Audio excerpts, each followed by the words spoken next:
निचितं पोपुपराद तव नाम ग्रहणे भविष्यति युगायितं निमशेन चक्षुषा प्रावर्षितं शून्येतिं जगत्सर्वं गोविन्दविरहेणन्त आश्लिष्यवापादरतं पिनष्टु माम् आदर्शनान् मन्महतकरतो वा यथा तथा वा विदधातु लम्पुतो मतप्राणात सत्त्वयेव नापरा हरे कृष्ण कृष्ण कृष्ण हरे हरे हरे राम राम राम हरे हरे। 10 नाम आप पूछ।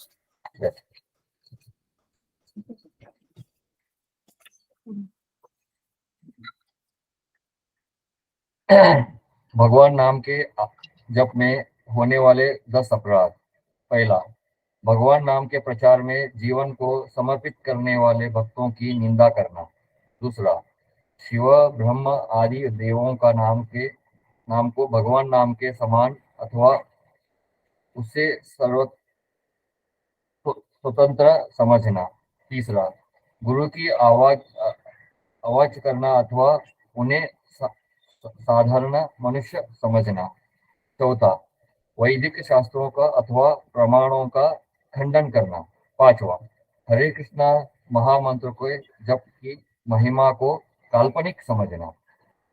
6, पवित्र भगवान नाम में अर्थवाद का आरोप करना। 7वां, नाम के बल पर पाप करना। 8वां, हरे कृष्ण महामंत्र के जप को वेदों में वर्णित एक शुभ सकाम कर्म के समान समझना। 9वां, अश्रुदालु को हरिनाम की महिमा का आदेश करना। 10वां, भगवान नाम के जप में पूर्ण विश्वास न होना और इसकी इतनी अगाध महिमा श्रवण करने पर भी भौतिक आस्तिका बनाए रखना। भगवान नाम का जप करने समय पूर्ण रूप से सावधान न रहना ही अपराध है। आइए हम सब भक्तों को मिलकर दंडवत प्रणाम करते हैं। पंचाकल्पतरुभ्यश्च कृपा सिन्धुभ्येव च पतितानां पावनेभ्यो वैष्णवेभ्यो नमो नमः। अनंत कोटि वैष्णव वृंद की जय। भाग्यश्री माता जी, आप कीर्तन और मंगलाचरण बोलेंगी? प्रभु जी मैं कर सकती हूँ। सोनाली माता जी कीजिए। हरे कृष्ण। प्रभु जी वैष्णव गीत गा सकती हो? वैष्णव ठाकुर। यस माता। ओ हे वैष्णव ठाकुर दयार सागर ए दासे करुणा करी दिया पद छाया शोध हे आमारे तुम्हार चरण धरी। ओ हे वैष्णव ठाकुर दयार सागर ए दासे करुणा करी दिया पद छाया शोध हे आमारे तुम्हार चरण धरी तुम्हार चरण धरी तुम्हार चरण धरी। क्षय वेगदामी क्षय दोष शोधी क्षय गुण देह दासे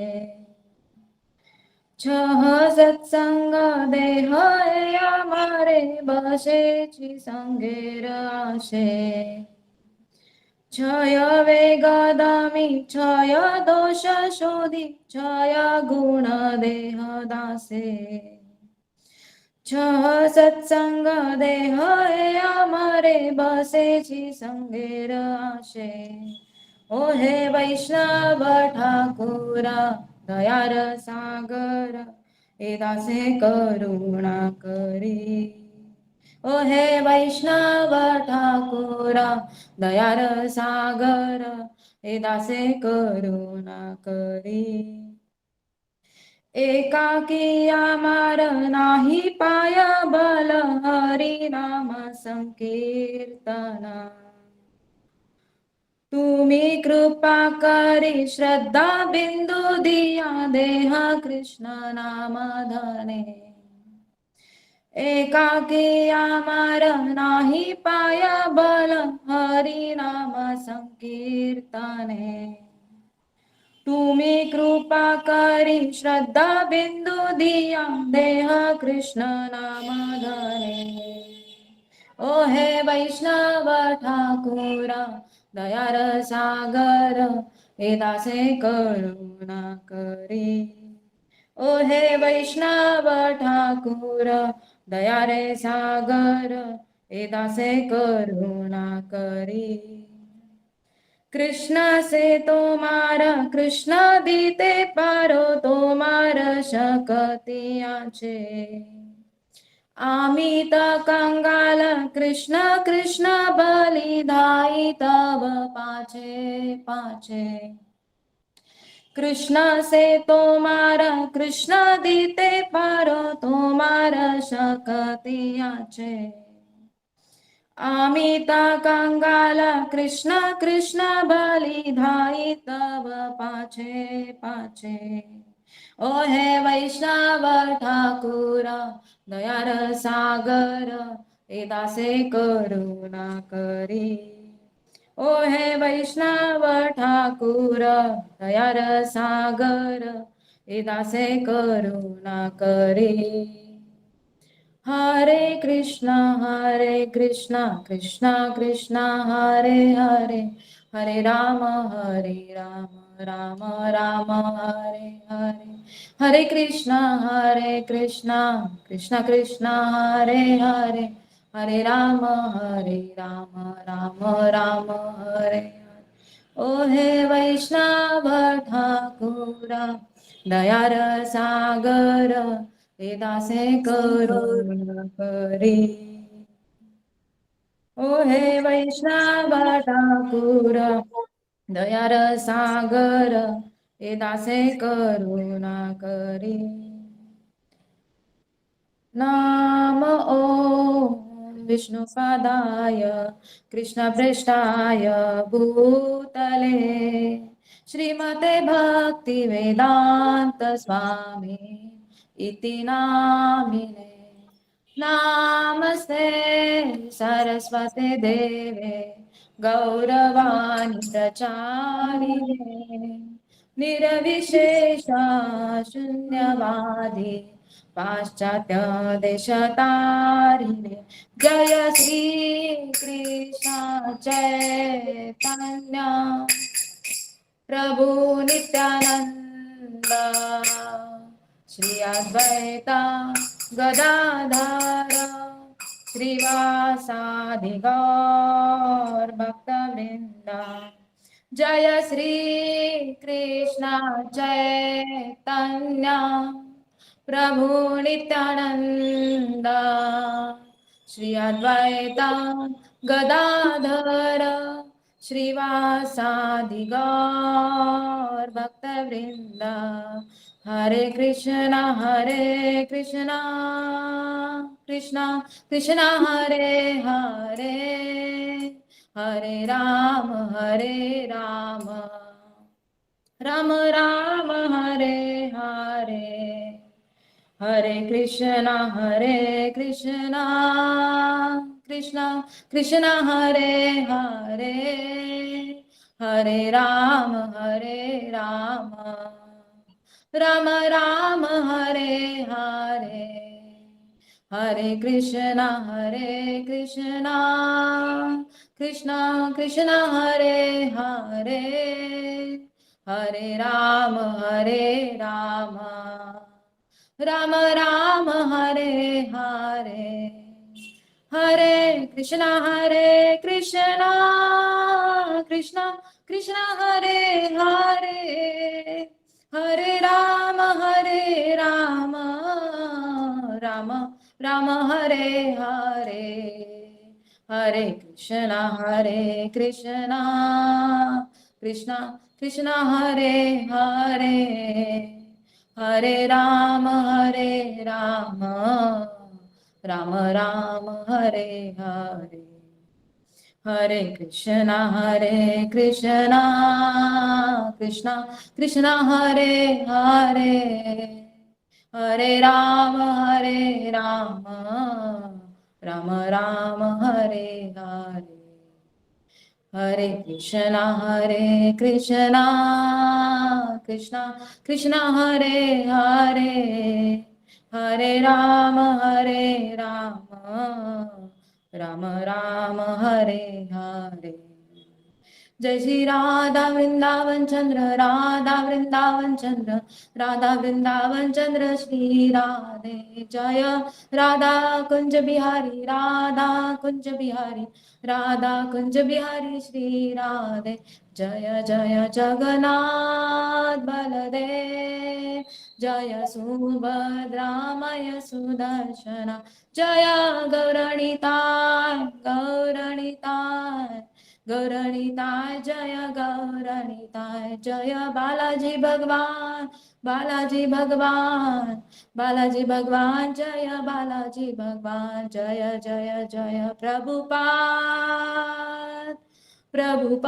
प्रभुपाद प्रभुपाद जय जय प्रभुपाद जय जय गुरुदेव गुरुदेव गुरुदेव जय जय गुरुदेव निताय गौर हरि बोल हरि बोल हरि बोल निताय गौर हरि बोल यह नाम संकीर्तन की जय जय। मंगलाचरण बोलते हैं। ओम अज्ञानतिमिरन्धस्य ज्ञानाञ्जनशलाकया चक्षुरुन्मीलितं येन तस्मै श्रीगुरवे नमः श्रीचैतन्यमनोभीष्टं स्थापितं येन भूतले स्वयं रूपा कदा मह्यं ददाति स्वपदान्तिकं वन्देऽहं श्रीगुरुः श्रीयुतापदकमलं श्रीगुरुं वैष्णवांश्च श्रीरूपं साग्रजातं सहगण रघुनाथान्वितं तं सजीवम् साद्वैतं सावधूतं परिजनसहितं कृष्णचैतन्यदेवं श्रीराधा कृष्णपादान् सगणललिता श्रीविशाखान्वितांश नमो विष्णुपादाय कृष्णप्रेष्ठाय भूतले श्रीमते भक्तिवेदान्त स्वामिनिति नामिने नमस्ते सरस्वते देवे गौरवाणी प्रचारिणे निर्विशेष शून्यवादी पाश्चात्यदेशतारिणे नमो विष्णुपादाय कृष्णप्रेष्ठाय भूतले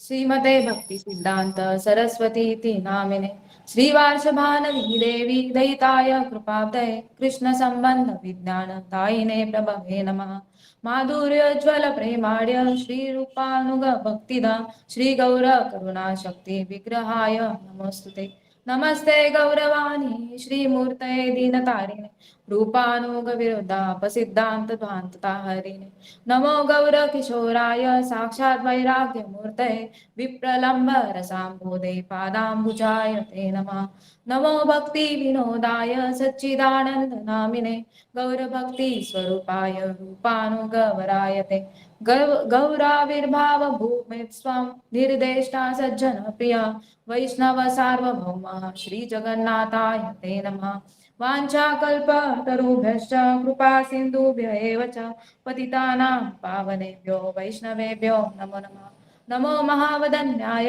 कृष्णप्रेम पदायते कृष्णाय कृष्णचैतन्य नाम्ने गौरविषे नमः पञ्चतत्त्वात्मकं कृष्णं भक्तरूपस्वरूपकं भक्तावतारं भक्ताख्यं नमामि भक्तशक्तिकम् हे कृष्णा करुणा सिन्धो दीनबन्धो जगत्पते गोपेश गोपिकान्त राधाकान्त नमस्तुते जयतां सुरतो पङ्गो मम मन्दमतेर्गति मत्सर्वस्वपदाम्भोजौ राधामदनमोहनो दिवयद्वृन्दारण्यकल्पद्रुमादः श्रीमद्रत्नागारसिंहासनस्थो श्रीमद्राधाशीलगोविन्ददेवो प्रेष्ठालिभिः सेवयमानो स्मरामि श्रीमान् रासरसारम्भी वंशीवटतटस्थितः कर्शनवेणुस्वर्ग स्वनैर्ग गोपी गोपीनाथ श्रेयस्तु नः।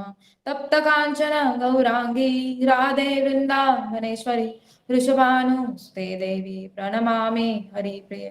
जय श्री कृष्ण चैतन्य प्रभु नित्यानंद श्री अद्वैता गदाधर श्रीवासादि गौर भक्त वृंदा। हरे कृष्णा कृष्णा कृष्णा हरे हरे हरे राम राम राम हरे हरे। हरे कृष्ण। बहुत बहुत धन्यवाद माता जी। तो वृंदावन प्रभु रेडी है। वृंदावन प्रभु बलदेव विद्याभूषण जी के बारे में बताएंगे हम। अब रिसेंटली उनका आविर्भाव हुआ था, उसके बारे में चर्चा करेंगे। हरे कृष्ण। थैंक यू प्रभु जी।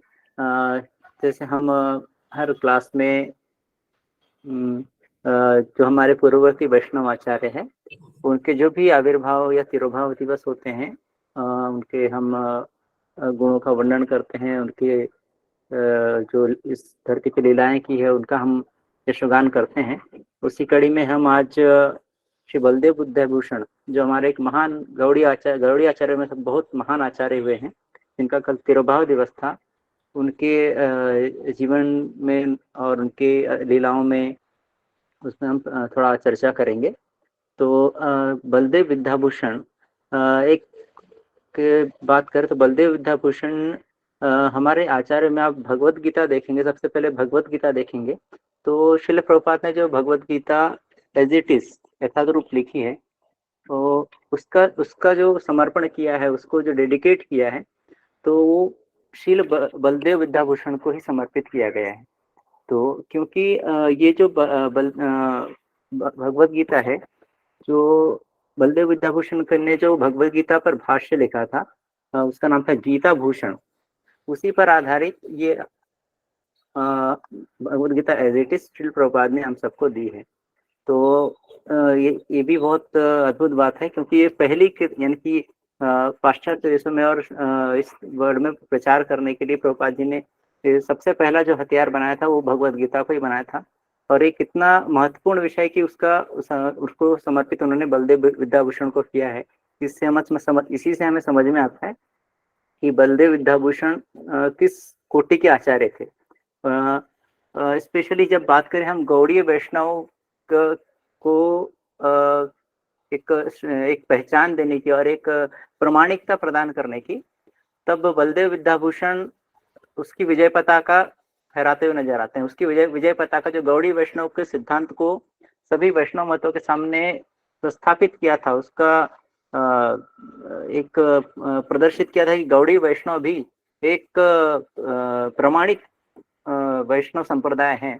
तो ऐसा कार्य श्री बलदेव विद्याभूषण ने किया था।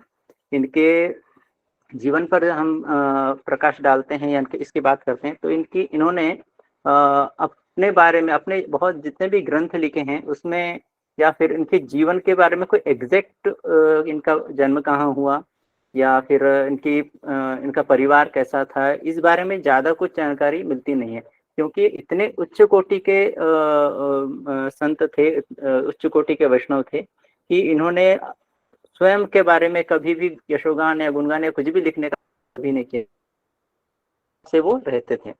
तो फिर भी जहाँ तक हमें जानकारी मिलती है कि इनका जन्म जगन्नाथपुरी के पास में जो जगह है रेमुना, जहाँ पर खिरचोर गोपीनाथ हम सब जानते हैं, वहाँ पे सन 1700 के आसपास में। तो वहाँ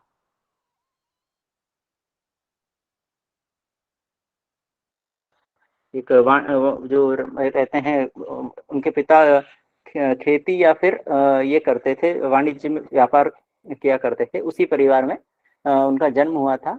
मगर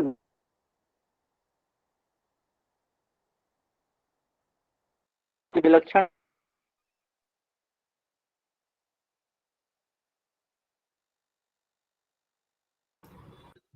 आप लोगों को प्रभु जी का आवाज आ रहा है? नहीं ना? नहीं आ रहा। मुझे लगा मेरे इंटरनेट पे प्रॉब्लम है। हरे कृष्णा। हाँ, अभी बीच में आवाज ब्रेक हो गया था। अपने नेटवर्क का शायद इशू हो सकता है। हाँ।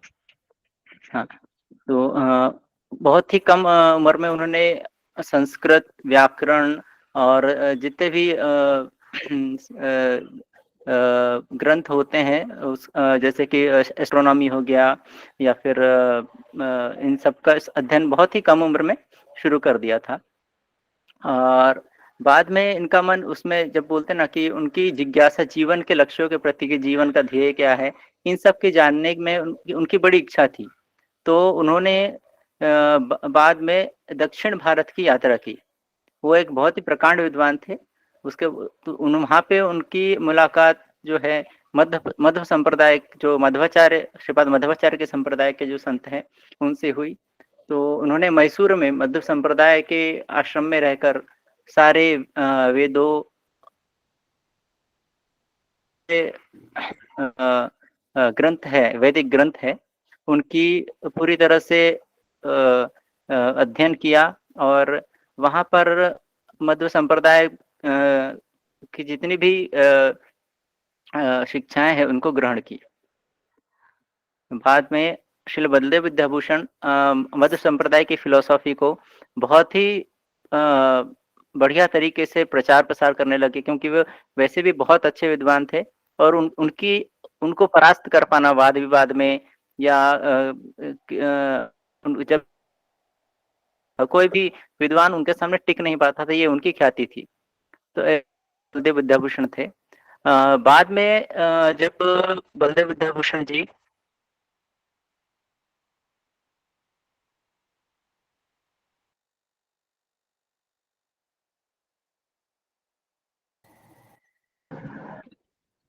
प्रभु जी आवाज नहीं आ रही। उनके नेटवर्क में इशू। वहां से उन्होंने प्रचार करते हुए जगन्नाथपुरी की ओर प्रस्थान किया, जहाँ पर उन्होंने मध्व संप्रदाय की जो फिलोसॉफी थी उसको बहुत अच्छे से हरे कृष्णा बीच में ब्रेक हो रही थी, अभी आ रही। तो वहाँ पे जो है मध्व संप्रदाय की फिलोसॉफी का बहुत अच्छे से प्रचार कर रहे थे। इसी क्रम में श्री बलदेव विद्याभूषण उनकी मुलाकात होती है जो गौड़ी संप्रदाय के एक बहुत बहुत उच्च कोटि के संत थे, राधा दामोदर गोस्वामी। राधा दामोदर गोस्वामी से उनकी मुलाकात होती है जगन्नाथपुरी में। ये राधा दामोदर गोस्वामी कौन थे? राधा दामोदर गोस्वामी माधवेंद्रपुरी, हम जो गौड़ी संप्रदाय में इनका जो लाइनेज है उस तरह है। जो राधा दामोदर गोस्वामी माधवेंद्रपुरी के शिष्य हुए नित्यानंद प्रभु, नित्यानंद प्रभु के शिष्य हुए गौरीदास पंडित, गौरीदास पंडित के शिष्य हुए हृदय चैतन्य प्रभु, हृदय चैतन्य प्रभु के शिष्य हुए श्यामानंद प्रभु, श्यामानंद प्रभु के शिष्य हुए रसिकानंद प्रभु, उनके शिष्य हुए नयनानंद पंडित और उनके शिष्य थे राधा दामोदर गोस्वामी। ऐसे श्री राधा दामोदर गोस्वामी से उनकी मुलाकात हुई और श्री बलदेव विद्याभूषण की गौड़ी संप्रदाय के बारे में उनसे धीरे धीरे चर्चा होने लगी और उन्होंने उनसे ये जब उनकी चर्चा हुई तो उन्होंने भगवान श्री चैतन्य महाप्रभु के लीलाओं और उनके आविर्भाव और उनके स्वरूप के बारे में उनसे उनको ज्ञात हुआ कि भगवान चैतन्य महाप्रभु स्वयं कृष्ण है और उसमें उनका इंटरेस्ट, उनकी जिज्ञासा बढ़ती रही। उन्होंने बाद में जो जीव गोस्वामी के षट संदर्भ है उसकी भी सारा अध्ययन वहाँ पे राधा दामोदर गोस्वामी के साथ रह के किया और इसी के साथ उनका जो चित्त है वो गौड़ी वैष्णव संप्रदाय में आकृष्ट हो गया। इस तरह वे पूरी तरह से गौड़ी वैष्णव सिद्धांत को अपना चुके थे और गौड़ी वैष्णव बन चुके थे। मगर उन्होंने बोला कि राधा दामोदर गोस्वामी को कि आप मुझे दीक्षा दीजिए, मगर राधा दामोदर गोस्वामी बोले कि आप पहले से ही एक प्रतिष्ठित वैष्णव संप्रदाय में ऑलरेडी दीक्षित है, तो मैं आपको दीक्षा तो नहीं दे सकता, मगर आप मेरे छात्र बन सकते हैं। तो राधा दामोदर गोस्वामी ने बलदेव विद्याभूषण को अपना एक छात्र घोषित किया और फिर वहां से उन्होंने और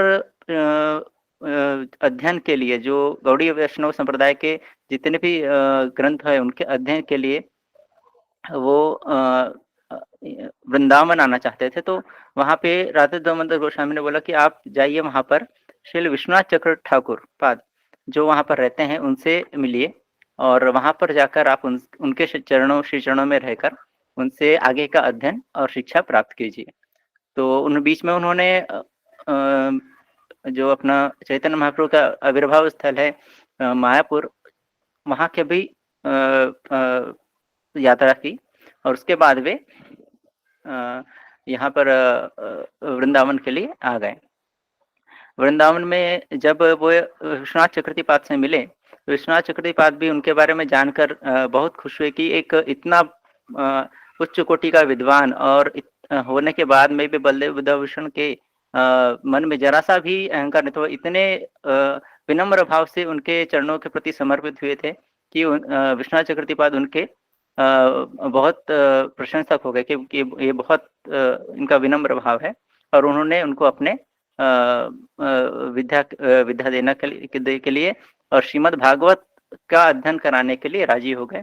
तो इस तरह वे श्री विश्वनाथ चक्रवर्तीपाद के बहुत ही करीब के शिष्य हो गए। इसके बाद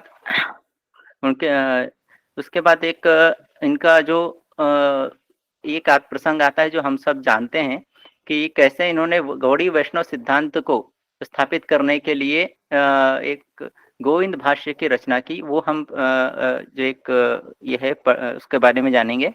तो एक नॉर्थ में एक हमारे जो संप्रदाय है रामानंदी संप्रदाय, जो अपना साउथ में बोलते हैं, जो कौन सा संप्रदाय है ये, रामानंदी संप्रदाय, इनकी एक शाखा है। तो जिसमें भगवान राम और सीताराम को वो लोग अपने आराध्य देव मानते हैं और भगवान श्री राम सीताराम का जप करते हैं। और वो भी एक क्या बोलते हैं प्रमाणिक संप्रदाय ही है। तो ये लोग, इनका एक पीठ होता है जयपुर में, गलता के पास में, जयपुर से अराउंड 10 किलोमीटर के दूरी पे गलता पीठ नाम का स्थान है, जहाँ पे रामानंद संप्रदाय का बड़ा विशिष्ट स्थान है, बैठक मानी जाती है। वहाँ पे इनका एक मुख्य स्थान है। और जब बात आती है वहाँ पर जयपुर में हमारे श्री गोविंद देव जी की पूजा होती थी, और वहाँ पर गौड़ी संप्रदाय के ही भक्त वहाँ पे पूजा अर्चना किया करते थे। तो कुछ वहाँ के कुछ वैष्णव, जो अपना रामानंदी वैष्णव थे, उन्होंने इस पर एक आपत्ति उठाई कि गोविंद देव का यहाँ पर पूजा नहीं हो सकता, क्योंकि जो गौड़ी संप्रदाय है एक प्रामाणिक संप्रदाय नहीं है। जैसे हमारे बाकी 4 संप्रदाय है वैसे ही वैसे ये गौड़ी संप्रदाय प्रामाणिक नहीं है। इसको लेकर के वो वहाँ के राजा के पास गए और राजा से इस बारे में उन्होंने शिकायत की कि ये गोविंदों की पूजा इनसे नहीं होने देनी चाहिए, इनको जो गौड़ी वैष्णव यहाँ भक्त है उनको इसका अधिकार नहीं है। तो इस बारे में राजा को पता चला। राजा खुद एक गौड़ी वैष्णव थे, मगर क्योंकि वो राजगद्दी पे थे तो उनको अपना जो कार्य करना था वो भी उचित रूप से करना था, इसलिए उन्होंने पत्र लिखकर जितने भी गौड़ी वैष्णव आचार्य या संत थे तो उनको उनकी आपत्तियों के बारे में अवगत कराया। और ये भी कहा कि जिनको भी इन ये जो इनकी आपत्तियां हैं, इस पर आप भी जो कुछ भी स्पष्टीकरण देना चाहते हैं या वाद विवाद करना चाहते हैं तो आप यहाँ पे आ सकते हैं और उसका प्रस्तुतिकरण कर सकते हैं। ये बात जब श्रील विश्वनाथ चक्रवर्तीपाद तक पहुंची तो उन्होंने कहा कि देख, ये वैसे तो हम लोग भजनानंदी एक कुटीर में रह करके भजन कर सकते हैं, मगर जब यहाँ पर बात हमारे संप्रदाय की प्रामाणिकता की आई तो हमें उतनी ही कठोरता से ये सिद्ध करना होगा कि हमारा एक वैष्णव संप्रदाय एक प्रामाणिक वैष्णव संप्रदाय है। तो इसके लिए उन्होंने, क्योंकि विश्वनाथ चक्रवर्तीपाद की जो उम्र थी बहुत ज्यादा थी और वो वहां तक ट्रेवल नहीं कर सकते थे, तो उन्होंने श्री बलदेव विद्याभूषण पर अपना विश्वास जताया और उनसे कहा कि आप वहां पर जाइए और वहां पर जा करके आप ये अपने सिद्धांत को प्रस्तुत कीजिए।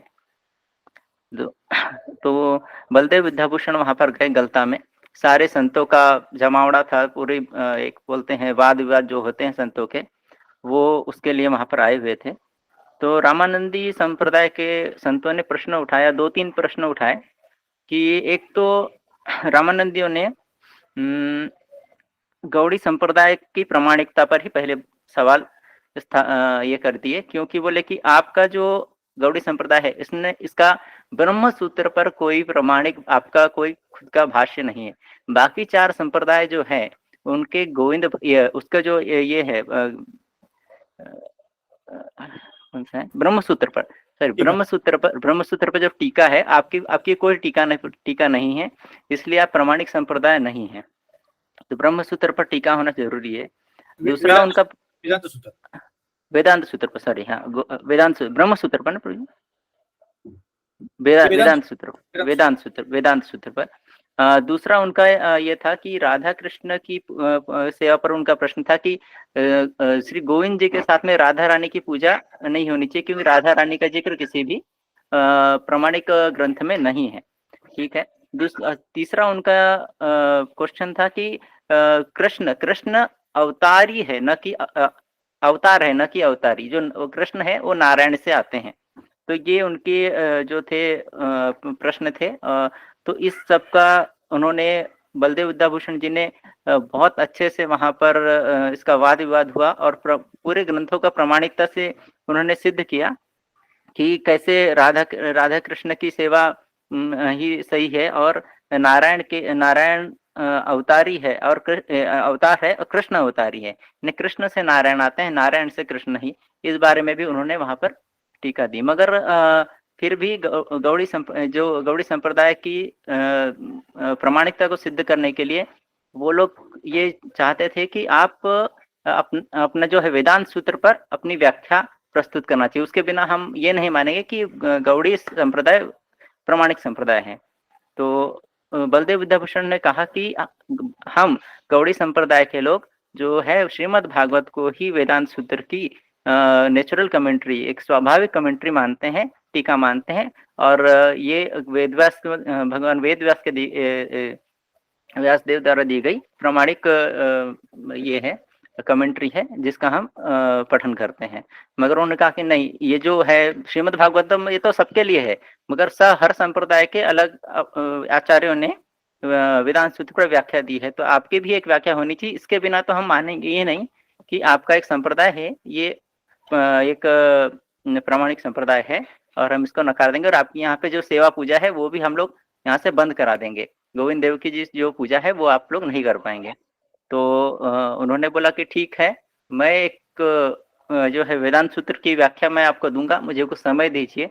तो वो लोग भी चौंक गए कि बोले कि वेदांत सूत्र पे यानी अराउंड 550 वेदांत सूत्र है जो दिए हैं और उसकी व्याख्या करने में लोगों को जीवन लग जाता है। बोले कैसे संभव है कि इतनी जल्दी आप दे सकेंगे? तो बोले आप मुझ पर विश्वास कीजिए, मैं अगर नहीं दे पाया तो फिर तो आप जो करना चाहते हैं आप कर दीजिएगा, जो आप हमारे को प्रामाणिकता नहीं देना चाहते। तो उन्होंने राजा ने उनको वहां पे दिया कुछ समय कि आप ठीक है, इस समय के भीतर में आप जो है वेदांत सूत्र पर अपनी टीका लेके आइए, भाष्य लेके आइए।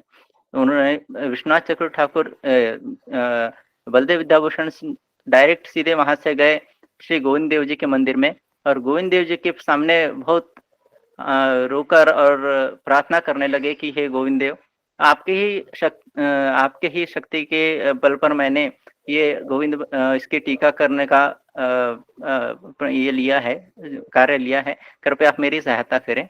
तो वहां पे गोविंद देव जी ने स्वयं उनको आशीर्वाद दिया और गोविंद देव जी के गले का हार गिर गया और पुजारी ने उनको लाके दिया कि गोविंद देव जी ने आपकी प्रार्थना स्वीकार कर ली है।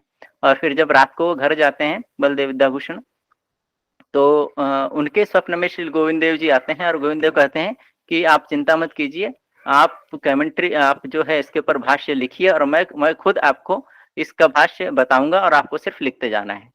तो ऐसे श्री गोविंद देव जी भगवान श्री कृष्ण स्वयं बोलते रहे और बहुत ही कम समय में बलदेव विद्याभूषण ने वो वेदांत सूत्र पर भाष्य तैयार कर लिया। क्योंकि इसके जो कोई भी आप देखेंगे अदर संप्रदाय में, जैसे कि शंकर संप्रदाय में भी देखेंगे तो उसको शंकर भाष्य बोला जाता है, यानी कि जिसने बोला उसके नाम से वो भाष्य कहलाता है। मगर क्योंकि ये भाष्य स्वयं भगवान गोविंद ने बोला था तो इसको गोविंद भाष्य नाम से ऐसा श्री बलदेव विद्याभूषण ने नाम दिया, गोविंद भाष्य। तो और इसमें बहुत ही सुंदर तरीके से उन्होंने ये भी बताया कि कैसे गौड़ी संप्रदाय एक प्रामाणिक संप्रदाय है, और उसमें श्री राधा रानी का के बारे में भी बहुत सारे विस्तार से बताया, और इस तरह उन्होंने गोविंद भाष्य की रचना करी। और जब उन्होंने वहाँ पे जो है गलता में इस गोविंद भाष्य को प्रस्तुत किया, तो सभी लोग, इवन जो रामानंदी वैष्णव थे, रामानंदी वैष्णव भी उनकी प्रशंसा करने लगे, और स्वयं वो नतमस्तक हो गए बलदेव विद्याभूषण के सामने, और उन्होंने स्वीकार किया कि गौड़ी वैष्णव एक प्रामाणिक और स्वतंत्र वैष्णव संप्रदाय है। और इसमें उन्होंने ये भी बताया कि मध्वाचार्य यानी कि ये मध्व परंपरा से कैसे आता है, क्योंकि बलदेव विद्याभूषण स्वयं मध्व संप्रदाय के सन्यासी थे। तो उन्होंने पहले तो ये मानने से इनकार कर दिया था कि आप तो एक तो मध्व संप्रदाय के सन्यासी है, और आप गौड़ी संप्रदाय के बारे में यहाँ पेशकार करने आए हैं। तो उन्होंने ये भी सिद्ध किया कि कैसे गौड़ी संप्रदाय मध्व संप्रदाय से कनेक्टेड है। तो ये भी उन्होंने उस भाष्य में स्थापित किया। और उसके बाद में उनका बहुत सारी किताबें जो है और टीकाएं उन्होंने लिखी है, गीता के ऊपर, भागवत के ऊपर, और सारे उपनिषदों के ऊपर, और जो हमारे गोस्वामियों के जितने भी ग्रंथ है उनके ऊपर उन्होंने टीका लिखी है। और इसके बाद बलदेव विद्याभूषण के भी 2 शिष्य हुए, और उसी परंपरा में आप देखेंगे अपने हमारी जो भगवत गीता की 30वें पेज पे जो गुरु परंपरा दी हुई है, उसमें श्री जगन्नाथ दास बाबा जी महाराज के सामने बलदेव लिखा हुआ है, यानी कि बलदेव विद्याभूषण को एक प्रामाणिक आचार्य माना गया है। विश्वनाथ चक्रवर्ती के बाद बलदेव विद्याभूषण को ही माना गया है, और उसके बाद श्री जगन्नाथ दास बाबा जी महाराज। इसकी भी जो यह आती है गुरु परंपरा है कि उनके 2 शिष्य हुए, नंदन दास और उद्धव दास, और उद्धव दास के भी एक शिष्य, उनका नाम भी उद्धव दास बाबा जी था। उनके शिष्य हुए मधुसूदन दास बाबा जी, और उनके शिष्य हुए जगन्नाथ दास बाबा जी, और फिर वहां से भक्ति विनोद ठाकुर, श्रील गौर किशोर दास बाबा जी महाराज और भक्ति सिद्धांत ठाकुर, और उसके बाद हमारे श्रील प्रभुपाद जी आए। तो इस तरह सारे विश्व में उन्होंने गौड़ी संप्रदाय के सूर्य को प्रकाशित किया, और जो भी लोगों के जिज्ञासा ये थी इसके बारे में अवधारणाएं बनी हुई थी, तो उसको हटा दिया, और एक सूर्य के समान आज हमारा जो गौड़ी संप्रदाय है वो इस वर्ल्ड में स्थापित है। और इसी तरह हम जो है ऐसे श्री बलदेव विद्याभूषण के चरणों में प्रार्थना करते हैं कि जिस तरह उन्होंने हमारे संप्रदाय को की रक्षा की, हमारे गौड़ी संप्रदाय की रक्षा की, उस तरह हमारी भक्ति की भी रक्षा करें। और भगवान के आविर्भाव की तरह ही जो है, जो हमारे वैष्णव संत है, उनके भी आविर्भाव तिरुभाव बड़े पवित्र होते हैं। तो ये दिन ही होते हैं कि हम उनके बारे में स्मरण करें और उनसे प्रार्थना करें, ताकि उनका जो आशीर्वाद है हम पर बना रहे और हम अपनी भक्ति में प्रगति कर सके। हरे कृष्ण। हरे कृष्णा। बहुत बहुत धन्यवाद वंदन प्रभु, बहुत अच्छे से बताया आपने। हरे कृष्णा। किसी को कोई प्रश्न है इन आचार्य के जो बताया प्रभु जी इसके ऊपर? ठीक है, तो अगले हम विषय को जाते हैं। तो अगला विषय प्रस्तुत कर रहे हैं अभिषेक प्रभु। अभिषेक प्रभु आप हैं? हाँ, प्रभु जी बोलने वाले हैं श्रीमती गंगा माता गोस्वामी जी के ऊपर। प्रभु जी कैन स्टार्ट। पहले तो कीजिए मेरे ऊपर। एक्चुअली पहली बार मैं बोल रहा हूँ इतने सब वैष्णव के सामने, सो प्लीज ब्लेस मी। सो प्रभु आपका आवाज थोड़ा सा कम आ रहा है, मैं भी माइक्रोफोन थोड़ा हाँ अभी बेटर, अभी यस ओके परफेक्ट। सो या मैं स्टार्ट करता हूँ। सो अभी 30 में को गंगा माता गोस्वामी जी थे, उनका आविर्भाव हो गया। गंगा जिस दिन गंगा पूजा रहता है उसी दिन उनका भी आविर्भाव होता है, तो उसके बीच में भी एक मतलब रिलेशनशिप है, वो मैं आज बता दूंगा। सो अभी का जो बांग्लादेश है, तो वहाँ पे जो पुंतिया नाम का जो जिला है, उस जिले में एक राजा हुआ होते थे, उनका नाम था नरेश नारायण। तो उस राजा के एक ही मतलब उनको बेटी थी, उनका नाम था सची, कि जो ही उनका ही नाम आगे जाके गंगा माता गोस्वामी जी बन जाता है। तो ये जो सची थी, ये बचपन से बहुत धार्मिक थी और व्याकरण और काव्य के ऊपर भी उनका बहुत अच्छे से कमांड था। तो जैसे ही वो बड़ी बड़ी हो गई, तो उनकी सुंदरता को देखकर बहुत सारे लोग उनसे बहुत आकर्षित होते थे। बट ये जो सची थी तो इनका एक निश्चय था, वो था कि वो कभी भी किसी भी पुरुष के साथ शादी नहीं करने वाली थी। तो जब वो बड़ी हो गई तो उनके माता पिता को लगा तो अभी तो बेटी बड़ी हो गई है, इसका शादी करना चाहिए, इसका विवाह करना चाहिए। बट उस वक्त ये जो सची थी उन्होंने बहुत दृढ़ निश्चय से सबको बता दिया, मतलब उनके माता पिता को बता दिया कि मैं कभी भी शादी नहीं करने वाली हूँ। तो माता पिता को तो थोड़ा लगा कि ऐसा क्यों हो रहा है। तो कुछ समय के बाद क्या होता है, उनके माता पिता का देहांत तो हो जाता है। और देहांत होने के बाद बिकॉज इतना बड़ा राज दरबार था तो उसकी जो भी पूरी जिम्मेदारी थी ये इस सची के ऊपर आ जाती है। और कुछ समय के लिए वो जो रिस्पॉन्सिबिलिटी उनके ऊपर जो जिम्मेदारी थी राज दरबार की वो हैंडल करते हैं। और उसके बाद वो तीर्थ स्थान के लिए चले जाते हैं, जो भी जिम्मेदारी थी राज दरबार की अपने रिश्तेदारों को देखकर वो तीर्थ स्थान के लिए चले जाते हैं। तो सबसे पहले तो वो जगन्नाथपुरी में आ जाते हैं। तो जगन्नाथपुरी में कुछ समय तक वो रहते हैं, वहां पे उनको थोड़ी प्रेरणा मिलती है, फिर उनका मन वृंदावन को जाने का करता है। तो वृंदावन को अपने जो गुरु थे तो गुरु की खोज में वो वृंदावन चले जाते हैं।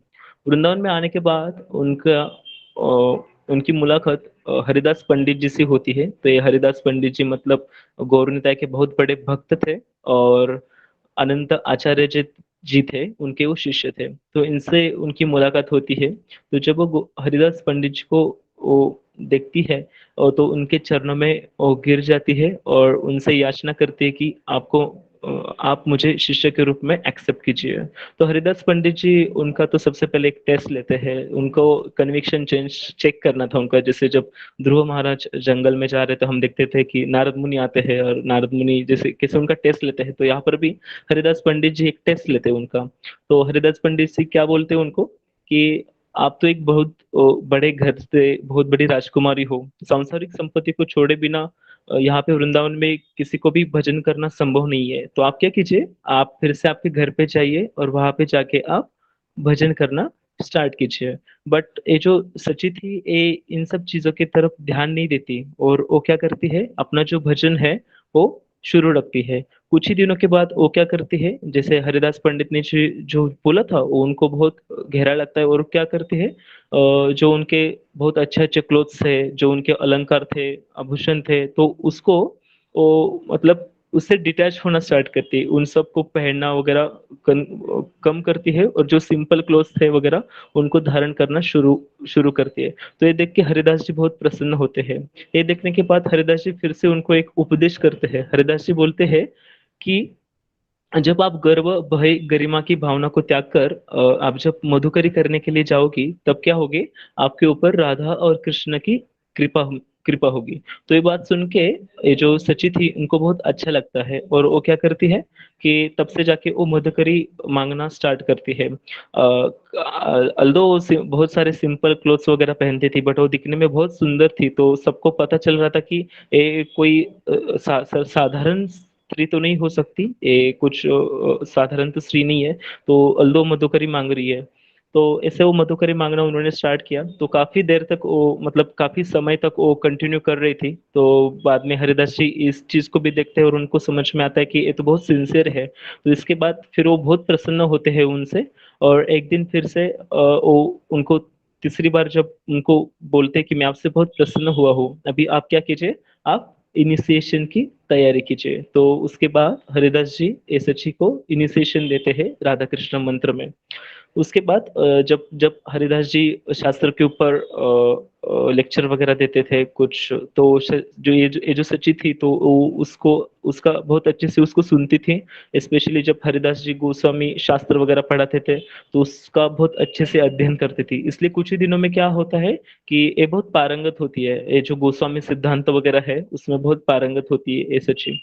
तो आगे जाके हरिदास जी की और एक शिष्य थी, उनका नाम था लक्ष्मी प्रिया। तो ये लक्ष्मी प्रिया हर रोज 3 लाख नाम जो थे भगवान के वो चैंटिंग करते थे। जैसे हमें पता है कि हरिदास ठाकुर जी भी एक दिन में 3 लाख भगवान के नाम लेते थे, तो उसी तरह से लक्ष्मी प्रिया भी दिन में उतना चैंटिंग करती थी। तो ये दोनों मिलती है और ये दोनों क्या करती है, जो मतलब सची है और ये जो लक्ष्मी प्रिया जो राधा कुंड है वहां पे हरिदास पंडित जी के आदेशानुसार वहां पे भजन करना स्टार्ट करती है। तो वहां पे हरिदास पंडित जी देखते हैं कि ये जो सची है इनका जो हृदय है ये बहुत अभी सभी अनर्थों से मुक्त हो रहा है और वो देखते कि ये बहुत एडवांस हो रही है इस भक्ति के पथ पर।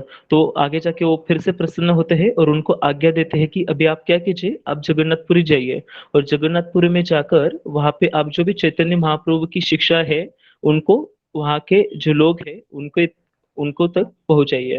तो फिर सची क्या करती है, वो जगन्नाथपुरी आ जाती है। जगन्नाथपुरी आने के बाद जो सार्वभौम पंडित जी का जो घर था, सार्वभौम भट्टाचार्य, जिनको जो हमें पता है चैतन्य महाप्रभु के वो भी शिष्य बने थे, तो उस सार्वभौम भट्टाचार्य के घर में आके वो वहां पे भजन करना स्टार्ट करती है।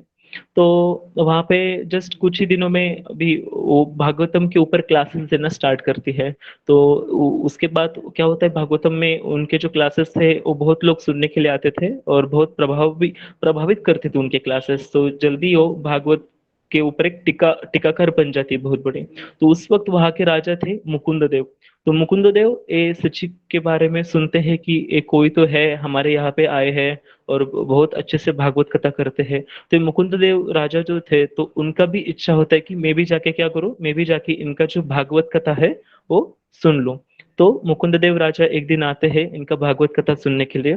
तो इनका सची सची देवी का जो भागवत कथा सुन के वो बहुत प्रसन्न हो जाते हैं और उनके मन में इच्छा आती है कि मुझे अभी इनको कुछ तो भेंट वस्तु देनी चाहिए। उसी दिन ये जो मुकुंद देव राजा थे, इनके सपने में आते हैं जगन्नाथ जी।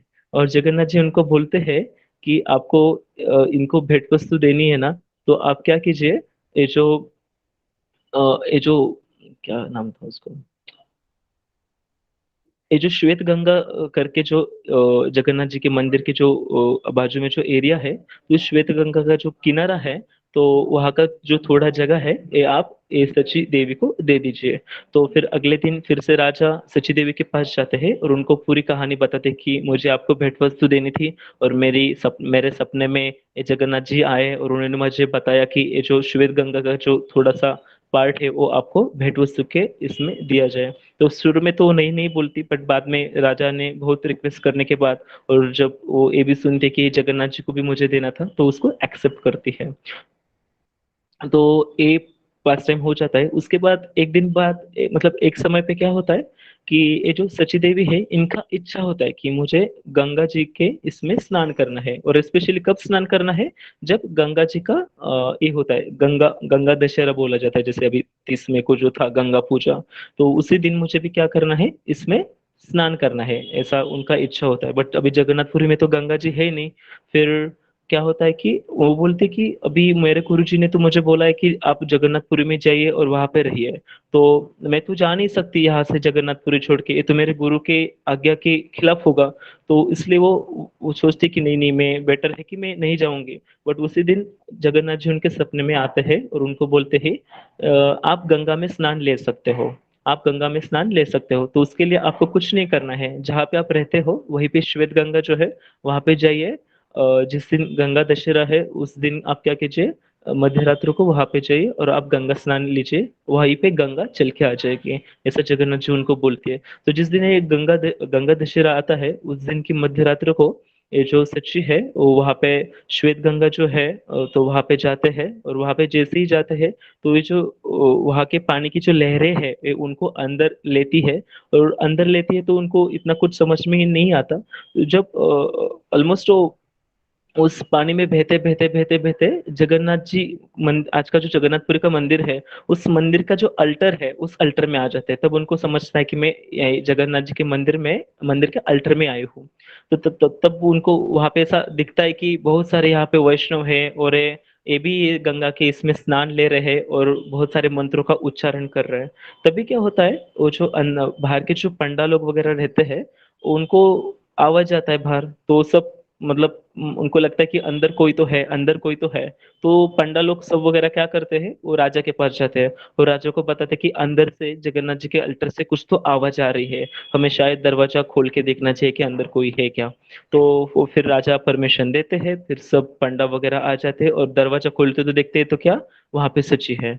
तो उसमें से कुछ पंडा लोगों को क्या लगता है कि ये सची है, एक इसलिए है ये शायद जगन्नाथ जी के अलंकार चुराने के लिए आई है। ऑल्दो इतनी बड़ी भागवत कथाकार है, फिर भी उनको ऐसा शक आता है उनके ऊपर। और कुछ लोगों को ऐसा भी लगता है कि ऐसा कैसे हो सकता है, ये तो इतने बड़े भागवत कथाकार है, ये ऐसा कैसे कर सकते हैं। तो ऐसा कुछ लोगों को डाउट भी आता है। फिर लेकिन शासन के अनुसार उनको तो मतलब शासन किया जाता है, तो वहां पे उनको जेल में डाला जाता है। जो जैसे ही उनको जिस दिन जेल में डालते हैं, उसी दिन क्या होता है, फिर से ये जो राजा थे मुकुंद देव, उनके सपने में फिर से जगन्नाथ जी आते हैं। बट इस बार जगन्नाथ जी का जो रूप था एकदम सिंपल नहीं था। जगन्नाथ जी थोड़े गुस्से में आते हैं और पहले तो डांटते हैं उनको कि आपने क्या किया, आपने तो मेरी इतनी अच्छी भक्त थी, उनको आपने जेल में डाला। ये जो गंगा थी, गंगा जो कुछ पानी था, वो तो मैंने ही लाया था, खास मैंने उनके लिए लाया था ताकि वो गंगा में स्नान करें। आप तुरंत उनको जेल से छोड़ दीजिए और आप सब क्या कीजिए, उनसे आप दीक्षा लीजिए और उनकी माफी मांगिए। तो नेक्स्ट डे, अगले दिन क्या होता है, राजा सुबह उठते हैं, स्नान करते हैं और जल्दी से जल्दी तुरंत उस जेल के यहाँ पे जाते हैं। उनको जेल से रिहा करते हैं। सबसे पहले उनसे क्षमा मांगते हैं कि हमें माफ कीजिए वगैरह। बाकी सब पंडालों वगैरह भी रहते हैं, वो सब उनसे माफी मांगते हैं। और उसके बाद जैसे जगन्नाथ जी ने बोला था कि आप सब क्या कीजिए, उनसे आप दीक्षा लीजिए। तो ये दीक्षा का जो समारोह है वो वहां पे हो जाता है। तो उस दिन क्या होता है, ये जो सची देवी है, ये जो महाराज है वहाँ के, जो मुकुंद देव और बाकी जो पंडित है, उनको दीक्षा देती है। और उसी दिन से उनका नाम मतलब गंगा माता गोस्वामिनी जी कहा जाता है।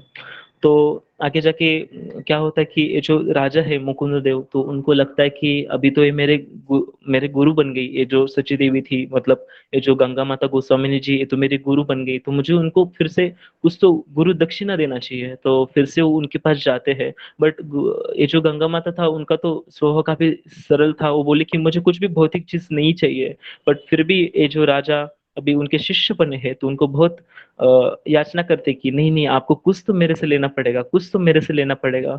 और फिर क्या होता है कि ये जो गंगा माता है, इनको बोलती है ठीक है, अगर आपको कुछ देना है तो आप क्या कीजिए, हर रोज 2 बर्तन भर के जितने भी वैष्णव है उन सब वैष्णव के लिए क्या दीजिए, आप महाप्रसाद दीजिए जगन्नाथ जी का।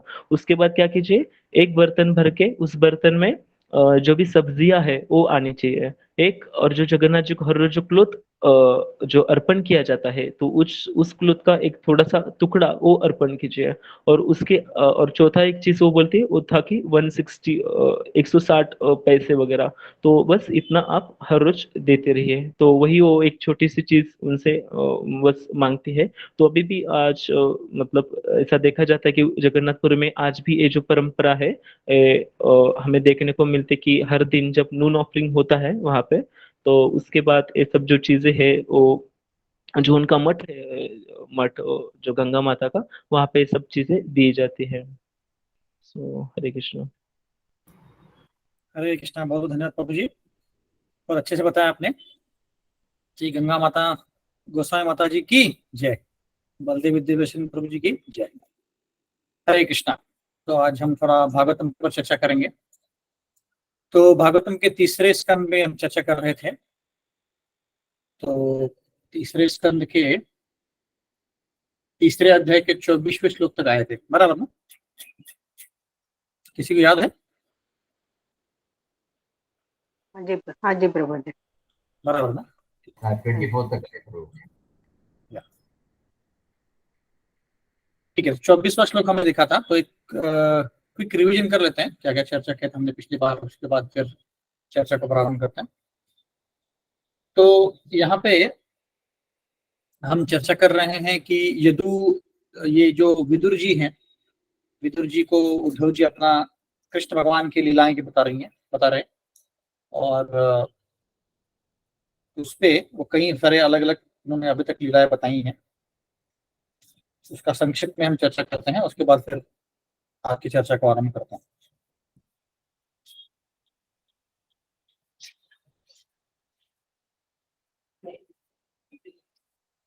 तो मथुरा के अलग अलग लीलाओं के बारे में विदुर जी को बता रहे हैं उद्धव जी। तो हम देखते हैं।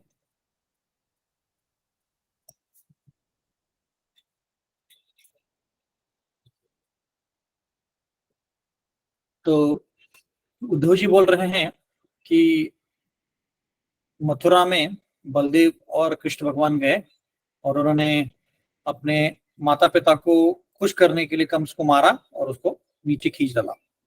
उसके बाद उन्होंने फिर सांदीपनि मुनि के पास गए वो उज्जैन में, और उन्होंने वहां पे 64 कलाएं सीखी अपने गुरु से। फिर उसके बाद तीसरे श्लोक में हमने चर्चा किया था कि रुक्मिणी जी की उनकी उनकी शादी हो गई, काफी विस्तार में हमने इसका चर्चा किया है।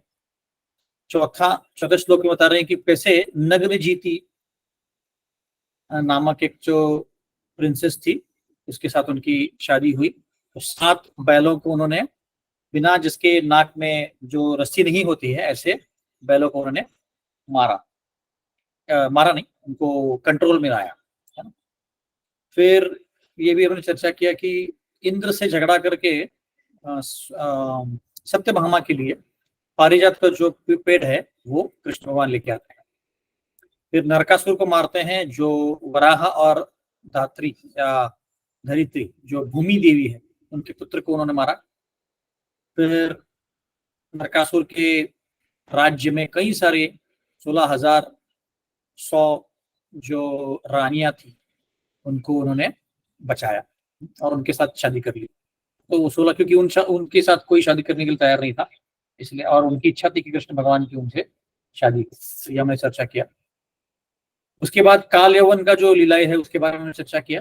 काल यवन जो था वो मथुरा पे धावा बोल देता है और कृष्ण भगवान मुचकुंद के द्वारा उनको मार देते हैं। उसके बाद कई सारे राक्षस जो थे, संबारा, द्विविधा, बारा, इनको उन्होंने मारा, ऐसे हमने चर्चा किया। तो उसके बाद हमने चर्चा की कि दुर्योधन जो थे, और दुर्योधन का नाम दुर्योधन कैसे पड़ा ये भी चर्चा किया। सुयोधन उनका नाम था मूल स्वरूप में, पर उनका नाम दुर्योधन पड़ा क्योंकि वो सब गलत काम करते थे। तो उसके जो पैर टूट गए थे, भीम ने पैरों के ऊपर, जान के ऊपर मारा था, तब कृष्ण भगवान खुश नहीं हुए, ये हमने चर्चा किया था। और यहाँ पे हमने देखा था कि कृष्ण भगवान जो है अपने जीवों को जब परीक्षा ये शिक्षा देते हैं, पनिशमेंट देते हैं, तो खुश नहीं होते हैं, क्योंकि वो जैसे माता पिता होते हैं अपने बच्चों को पनिशमेंट देते हैं वैसे ही वो दे रहे हैं। फिर अपने यदुवंशों को उन्होंने कैसे मारा इसके बारे में चर्चा की। यदुवंश जो थे उनके बहुत सारे लाखों में थे और ये सारे देवी देवताओं के एक्सपेंशन थे, देवी देवता के अवतार थे। तो कृष्ण भगवान सोच रहे थे कि अगर मैं इनको मारूंगा या ये रहेंगे तो अलग अलग प्रॉब्लम्स आएंगे, क्योंकि खुद को बहुत महान समझेंगे, कृष्ण भगवान के वंश में आते हैं, तो वो गलत इस्तेमाल कर सकते हैं। और ऐसे 11 कारण हैं जो भगवान सोचते हैं, इसलिए उनका नाश करने के लिए वो तैयार हो जाते हैं और वो करते हैं। तो हमने चर्चा किया कि सारे यदु कृष्ण भगवान छोड़ने के बाद, इस धरती तल को छोड़ने के बाद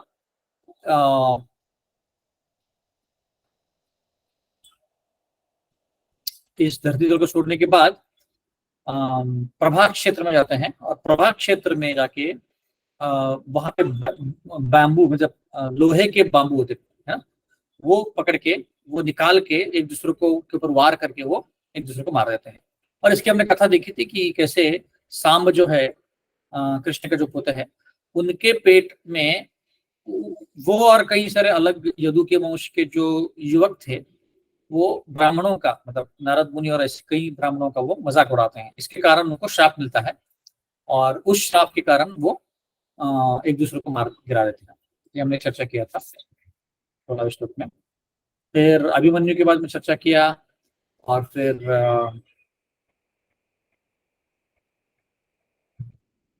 द्वारका में कैसे जाते हैं इसके बारे में चर्चा किया। तो अब 24वें श्लोक पे हम आके चर्चा चालू करते हैं।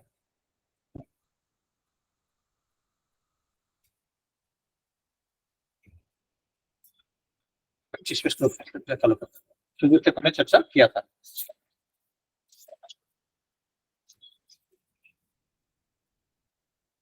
तथा कटिपयैर्माशैर्वृष्णि भोजान्धकादय ययुप्रभासं संसृता रथैर्देव विमोहिता। कई महीनों के बाद कृष्ण भगवान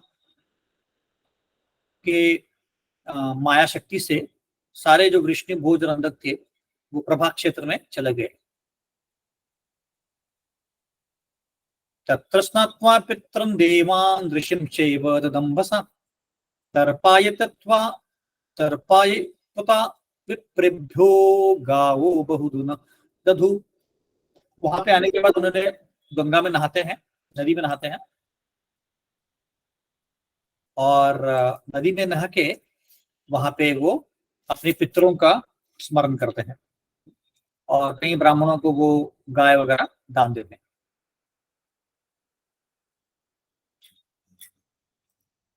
27वां श्लोक। हिरण्यं व्रजतं सय्यां पाशांसी अजिनकं कंबलान् यानं रथानिभं कन्या धरां वृत्ति करिम अपि।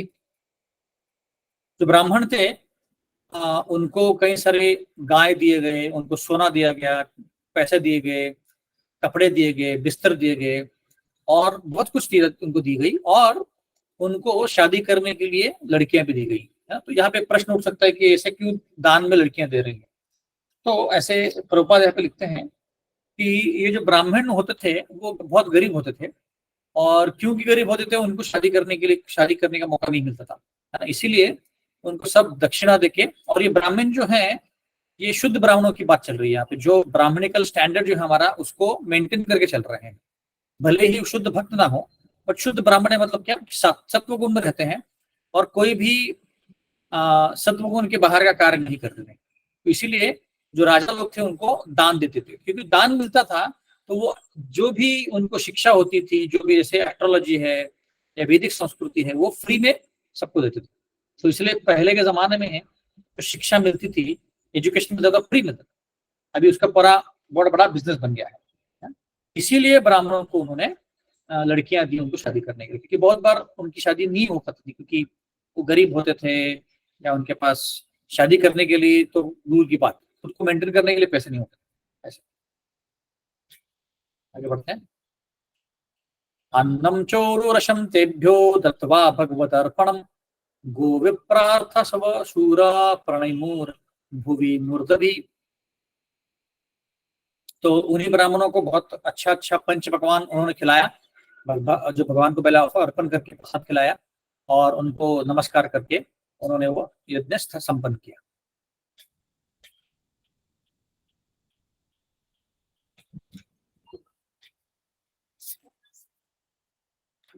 तो यहाँ पे अपना तीसरा अध्याय खत्म होता है, और अभी हम चौथे अध्याय को प्रारंभ करते हैं। यहाँ पे पिछले वाले श्लोक में प्रभुपाद बहुत अच्छा पर्पट लिखते हैं, ब्रीफली हम डिस्कस करते हैं, उसके बाद फिर हम चौथे अध्याय को आगे बढ़ेंगे। तो प्रभुपाद यहाँ पे लिखते हैं कि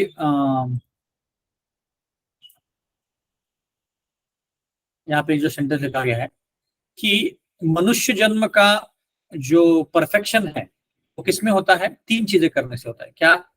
गायों का संरक्षण करना, ब्राह्मणिकल कल्चर मेंटेन करना, और शुद्ध भक्त बनना। अगर हम देखेंगे तो आज के जमाने में अभी गायों का रक्षा करना बहुत बहुत मुश्किल हो गया है, और बहुत जरूरी भी है, पर मुश्किल हो गया है, क्योंकि गायों की हत्या की जा रही है। तो कोई भी जो व्यक्ति है उसने तो इतना महत्व क्यों दिया जा रहा है, क्योंकि नमो ब्रह्मण देवाय गो ब्रह्मणिताय जगत हिताय कृष्णाय गोविंदाय नमः। कृष्ण भगवान को गाय बहुत पसंद है, इसीलिए, और गाय हम उनको उसको माँ मानते हैं, इसीलिए भी गाय का रक्षण करना बहुत जरूरी है। और ब्राह्मणिकल कल्चर मतलब क्या? ब्राह्मणिकल कल्चर मतलब ब्राह्मण मतलब क्या? ब्रह्म जानाति इति ब्राह्मण। तो ब्रह्म को जो जानता है, वेद को पढ़ता है, वो व्यक्ति को ब्राह्मण बोलते हैं। तो हमारे अभी के संस्कृति में ब्राह्मण मतलब सत्व गुण में रहने वाला व्यक्ति, जो सारे सत्व गुण में कार्य करता है, और उनको मेंटेन, ब्राह्मणिकल स्टैंडर्ड मेंटेन करता है, मतलब स्वच्छता रखना और पठन करना, ऐसे, है ना। तो और मन को शांत रखना, तो ये चीजें मेंटेन करना मतलब ब्राह्मण बनना है ना। और उसके ऊपर प्रभुपाद बोलते हैं कि शुद्ध भक्त बनना। तो ये हमारे जीवन का लक्ष्य है कि हमें शुद्ध भक्त बनने का प्रयत्न करना है। अभी हम नहीं है यहाँ पे, पर हमें प्रयत्न करना है। और शुद्ध भक्त बनने के बिना हम अपने जीवन को सफल नहीं बना सकते हैं। प्रभुपाद एकदम क्लियर लिख रहे हैं, without being a devotee of the lord one can not perfect once human life. ऐसे प्रभुपाद क्लियरली यहाँ पे लिख रहे हैं प्रभुपाद कि जब तक हम भक्ति बनेंगे तब तक हम अपने जीवन का लक्ष्य को पाएंगे नहीं। कितना भी हम भौतिक दुनिया में सक्सेसफुल बन जाए, पर इसमें हम नहीं पाएंगे। ठीक है, तो अगले अध्याय में हम बढ़ते हैं, चौथा अध्याय। तो चौथे अध्याय में हम देखेंगे कि अभी कैसे विदुर जी को मैत्री मिल जाते हैं और उद्धव जी बोलते हैं कि मुझसे ज्ञान करने के बजाय आप मैत्रेय जी से हैं, क्योंकि अभी तक उद्धव जी ने कुछ ज्ञान नहीं दिया उनको, अभी सिर्फ बता रहे थे कि कृष्ण के क्या क्या लीलाएं हैं। तो चौथे अध्याय में हम देख सकते हैं कि यदु कैसे यहाँ इस दुनिया से निकल जाते हैं और फिर उद्धव जी मैत्री जी से कैसे मिले और फिर विदुर जी को मैत्री जी ने कैसे ये सारे पूरा जो कथा बताया है, ये इसके बारे में चर्चा करेंगे। तो पहला श्लोक, उद्धव उवाच अथ ते तद् अनुज्ञाता भुक्त्वा पीत्वा च वारुणिं तया विभ्रमशिता ज्ञाना दुरक्तेर्मर्म पश्पुषु। तो ये सब करने के बाद, मतलब कौन, अभी यदु जो हैं, सारे यदु जो हैं कृष्ण के वंशज, ये सब करने के बाद वहां पे आके प्रभास में उन्होंने यज्ञ किया, सारे ब्राह्मणों को दान दिया और सबको सब कार्य करने के बाद उन्होंने क्या किया, उन्होंने प्रसाद लिया और उसके बाद यहाँ पे सोमरस का पान किया है। यहाँ पे प्रभुपाद लिखते हैं उसका है पित्वा वारुणिम लिखा है। वारुणिम मतलब क्या, सोमरस। वरुण यहाँ पे बलराम जी भी वृंदावन में जब थे तो उन्होंने भी वारुणी पिया था। तो ये जो जूस है उसमें दारू की जैसी शक्ति होती है, बट ये एक्चुअल दारू नहीं। जो इस भौतिक दुनिया के हम दारू देखते हैं, जो बियर विस्की जो बोलते हैं लोग, ये बहुत ही घटिया लेवल का पेय बोल सकते हैं, है ना। तो भौतिक दुनिया में जो पेय है वो सबसे घटिया लेवल का है। पर अगर हम स्वर्ग लोक में जाएंगे, या अभी जहाँ पे जिसका वर्णन हो रहा है ना, वारुणिम का, ये भले ही ऐसा लग सकता है कि ये पीने से व्यक्ति का जो होश है खो बैठे, पर ये हाईएस्ट स्टैंडर्ड का क्या है, पेय है। ये सोमरस जो है उसको दारू नहीं बोल सकते हम लोग, या जो वारुणी है इसको भी दारू नहीं बोल सकते हैं, पर ये एक पेय है जिसको पीने से, जैसे आपने सुना होगा कि अगर बहुत ज्यादा कोई व्यक्ति शहद पी लेता है तो भी उसको क्या होता है, उसका जो चित्त है विभ्रम हो जाता है। वैसे ही वारुणी और सोमरस है। इसलिए हमने ये समझना नहीं चाहिए कि ये अगर वारुणी पी लिया, सोमरस पी लिया तो दारू पीने जैसे नहीं। एक्चुअली भगवदगीता में एक श्लोक आता है, अध्याय याद नहीं आ रहा, और उसमें ऐसा आता है कि जो यज्ञ करता है वो सोमरस पीने के लिए लायक बन जाता है, ऐसे एक श्लोक आता है। तो बहुत सारे लोग बोलते हैं जो इनको भगवदगीता सही नहीं पसंद है, अरे इसमें तो दारू पीने के लिए बोला है, ऐसे कैसे। तो चेतन चरण प्रभु बोलते हैं कि एक्चुअली सोमरस जो होता है और दारू में बहुत अंतर है। सोमरस ये दारू का प्रकार नहीं है, it is a drink of the heavenly planets ऐसे।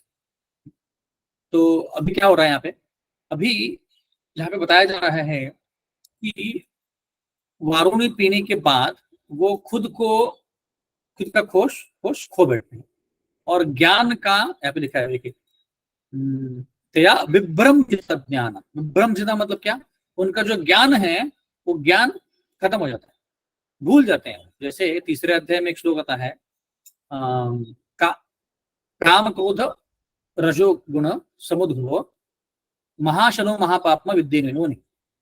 ये दूसरे अध्याय में आता है, दूसरे अध्याय में 63वां श्लोक है।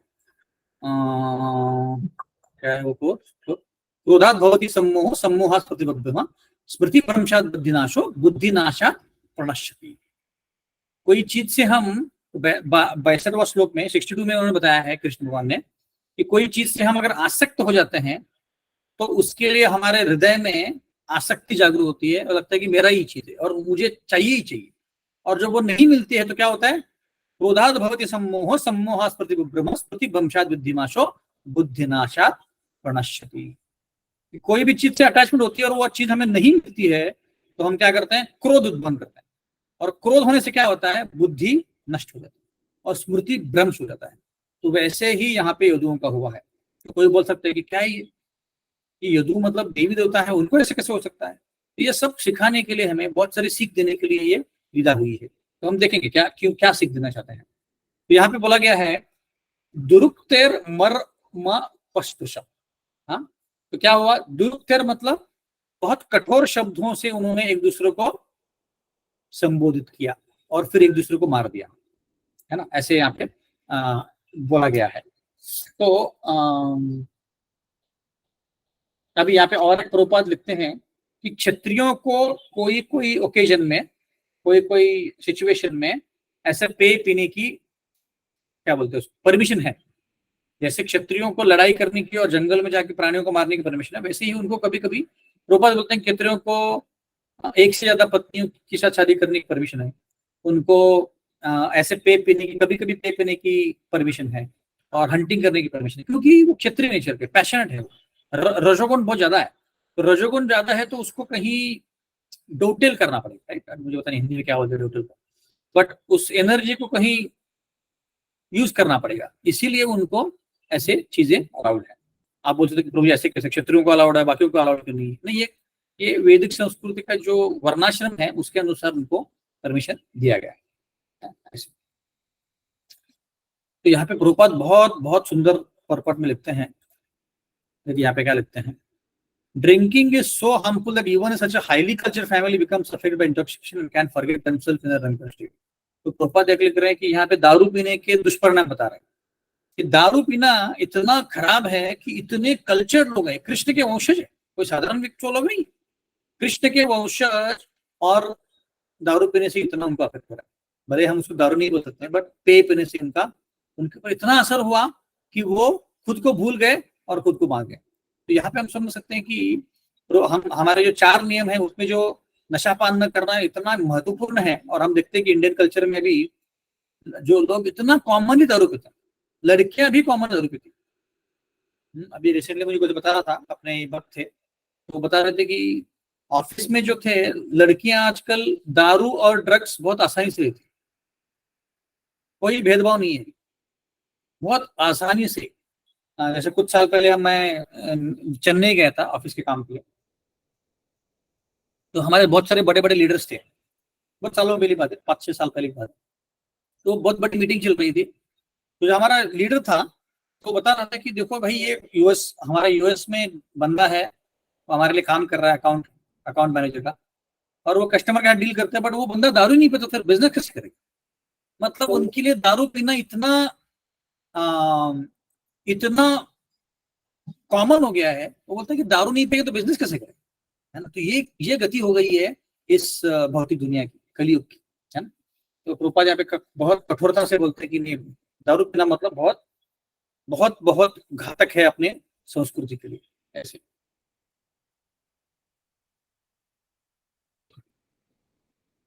ओके, तो यहाँ पे जो शब्द यूज किया गया है दुरुक्तेर मतलब कठोर शब्दों से एक दूसरों को वचन बोले उन्होंने। तो कठोर शब्दों के ऊपर एक थोड़ा हम चर्चा करते हैं। इससे हम सीख सकते हैं कि दूसरों के प्रति हमने कठोर शब्द यूज नहीं करने चाहिए, है ना? हम जाने अनजाने दूसरों को कुछ बोल देते, खासकर हमारे जो रिलेटिव्स हैं, फैमिली मेंबर्स, उनको ज्यादा बोलते हैं। जो अनजान व्यक्ति है, जो बाहर वाला है, उसको हम नहीं बोलते, और जो घर वाला व्यक्ति हो उसको हम ज्यादा बोलते हैं, है? तो कठोर शब्दों का यूज हमने नहीं करना चाहिए। अब यदु जो थे, एक दूसरे के साथ उनका इतना अच्छा नाता था, रिलेशनशिप था, पर क्योंकि वो जो भी दारू है उसको पीने के बाद इतने कठोर शब्द यूज किए उन्होंने कि उसके कारण झगड़ा हो गया। इसलिए हमारा जब हम रिलेशनशिप बिल्ड करते हैं अपने फैमिली मेंबर से, अपने भक्तों से, तो हमने काफी कॉन्शियसली ये प्रयत्न करना चाहिए कि हम दूसरों को कठोर शब्दों से उनको वेदना नहीं दे रहे हैं। क्योंकि प्रभुपाद बोलते हैं, ये प्रभुपाद बोलते हैं 9वें अध्याय में, नहीं 10वें अध्याय में, हम लोग ये देख रहे हैं ना, 10वें अध्याय में 4-5वें श्लोक में बोलते हैं प्रभुपाद कि वायलेंस मतलब क्या? वायलेंस मतलब सिर्फ किसी को मारना नहीं है। आप देख सकते हैं 4-5वां श्लोक है 10वें अध्याय का, उसमें प्रभुपाद बोल रहे हैं कि वायलेंस करना मतलब दूसरों को कोई भी तरीके से परेशानी करना, मतलब वायलेंस। अगर किसी को हम बोल के कुछ परेशान कर रहे हैं, कुछ खराब चीज बोल रहे हैं जिसके कारण उनके मन में गलत भावना आ रही है और उनको बहुत दर्द हो रहा है, तो भी वो वायलेंस है या हिंसा है। और प्रभुपाद यहाँ पे बोलते हैं कि अगर हम दूसरों को कृष्ण भावना नहीं देंगे तो भी हिंसा है। कैसे? क्योंकि हमें पता है, क्या एज अ भक्त हमको पता है कि कृष्ण भावना अगर मिलेगा किसी को तो इस दुनिया से वो बाहर निकल सकता है, उसको इस दुनिया में रहने का जरूरत नहीं पड़ेगा। तो वही अगर हम किसी और को नहीं दे पा रहे हैं कोई भी हालत में, तो उनके साथ हम हिंसा कर रहे हैं। आप देख सकते हैं वहां पे जाके श्लोक प्रभुपाद बहुत क्लियर लिखते हैं। कि हिंसा करना मतलब दूसरों को कृष्ण भावना नहीं देना। आपको पता है कि ये देने से उसका भला हो सकता है, फिर भी हम नहीं दे रहे, इसका मतलब हिंसा कर रहा है। इसलिए प्रचार करना बहुत जरूरी है। प्रचार करना क्यों जरूरी है? क्योंकि दूसरों को जो ज्ञान नहीं है, और टॉपमोस्ट ज्ञान की बात कर रहे हैं हम लोग, उच्च स्तरीय का ज्ञान है, अगर हम नहीं दे पा रहे हैं मतलब हम हिंसा कर रहे हैं ऐसे। तो प्रभुपाद गौरांग पूर्व क्लास में बोलते हैं कि कोई भी नाता रिलेशनशिप बिल्ड करने में बहुत समय जाता है, लाख सालों साल बीत जाते हैं अच्छा रिलेशनशिप बिल्ड करने में, बट उसको गंवाने में 1 मिनट भी लगता है। कुछ तो गलत बोल के कोई गंवा सकता है रिलेशनशिप। इसीलिए रिलेशनशिप में कटु वचन बोलना, हमने प्रयत्न करना चाहिए कि हम कटु वचन ना बोले।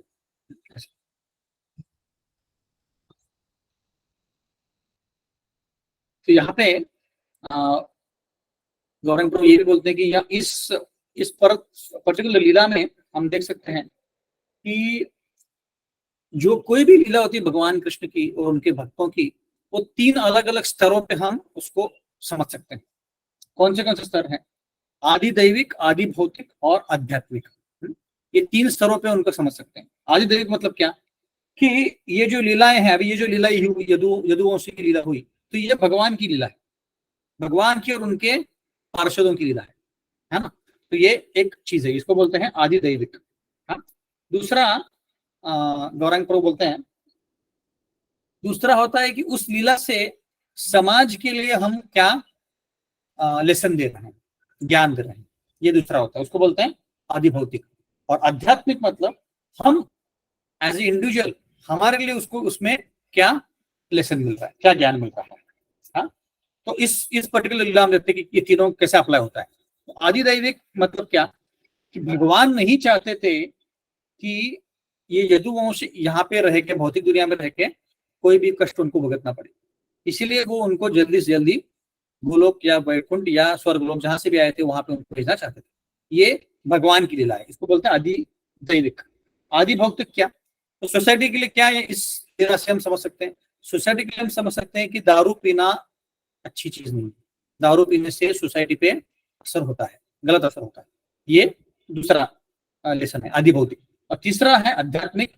यहाँ पे हम देखते हैं कि ये सारी लीला क्यों हुई, क्योंकि सांब और उसके जो मित्र थे उन्होंने ब्राह्मणों का अपमान, तो वैष्णव अपराध। तो हमें पर्सनली क्या देखना है, एक तो दारू नहीं बनाए ऑब्वियसली, तो क्वाइट ऑब्वियस है, और उसके साथ साथ हमने वैष्णव अपराध नहीं करना चाहिए, ये हम इससे सीख सकते हैं। 3 लेवल पे हम कोई भी लीला को समझ सकते हैं कि भगवान की लीला, दूसरा सोसाइटी के लिए क्या बता रहे हैं, तीसरा मुझे मेरे लिए भगवान की लीला से क्या समझा रहे हैं। तो हम जब पास्ट टेंस कोई पढ़ रहे हैं तो उसको सिर्फ लीला समझ के नहीं छोड़ना चाहिए, अरे हाँ स्टोरी हो गया, यदु ने दूसरों को मार दिया, नहीं, पर उससे हम क्या समझ सकते हैं अपने जीवन में, निजी जीवन में हम उसको क्या कैसे उतार सकते हैं, ये हमको देखना है। ओके,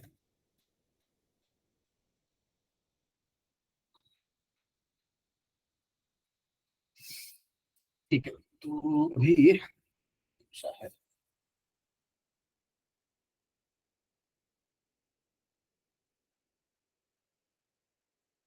तो यहाँ पे गौरांग प्रभु और एक बता रहे हैं कि जो भागवतम के 4थे स्कंद में आता है, ये जो दंभ है, दंभ मतलब प्राउड, प्राइडफुल है ना, प्राउड। तो उसमें 2 चीजें आती हैं कि मान और दंभ। दंभ मतलब, मान मतलब क्या कि मैं कोई चीज में अच्छा हूं और मैं गर्व करता हूं। जैसे मैं कोई क्रिकेटर है, जैसे MS धोनी है, MS धोनी अच्छा खेलता है, क्रिकेटिंग अच्छा खेलता है, वो अच्छा खेलता है, अच्छा कैप्टन है, बट उसको गर्व है, उसको बोलते हैं मान। और दंभ मतलब क्या?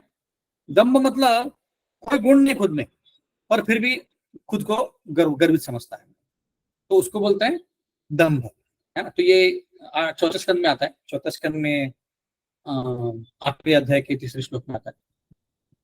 तो यहाँ पे सॉरी, ये भगवद गीता में भी आता है, 16वें अध्याय में 4थे श्लोक में आता है, दंभोदर करके आता है। हाँ, यहाँ पे हम देख सकते हैं 2-3 अलग उदाहरण है दंभ के। दंभ नामक एक राक्षस था, उसने नर नारायण ऋषि को चैलेंज किया था और उसको फिर मारा गया। वैसे ही हिरण्यकश्यपु, हिरण्याक्ष वरुण जी के पास जाता है और बोलता है कि मुझे फाइटिंग करना है, मैं तुम्हें चैलेंज करता हूँ, मेरे साथ लड़ाई करो। और वरुण जी बोलते हैं कि देखो भाई मेरी उम्र नहीं है अभी, ये फाइटिंग वाइटिंग करने के भी मुझे टाइम नहीं है मेरे पास, और मेरे पास एनर्जी भी नहीं है, तुम जाके विष्णु से फाइटिंग करो, है ना। जैसे दुर्वास मुनि आते हैं गर्व से अम्बरीश पुरी महाराज के पास, है ना।